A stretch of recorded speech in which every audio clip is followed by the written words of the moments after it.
Hello everyone, in this video I'm gonna show you exactly how to add cross-platform friends, send friend request and add people in NBA 2K26 so you can play together no matter what console you are on. Alright, so first head into settings from the main menu, scroll all the way down to the bottom, you will see your 2K account email and just below that you will find the option for crossplay. Make sure that's turned on.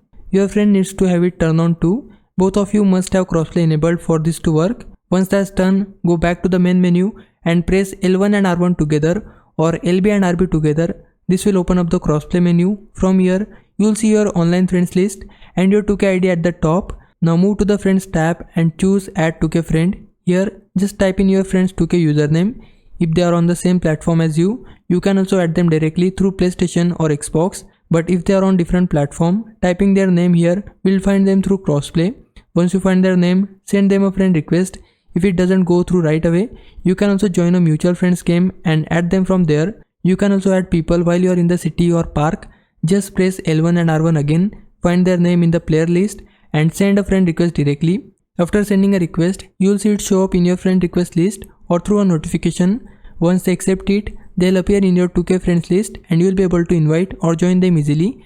And that's all there is to it. That's how you add and manage cross-platform friends in NBA 2K26. If this helps you out, please like this video and subscribe my channel. For now, thanks for watching. Bye bye.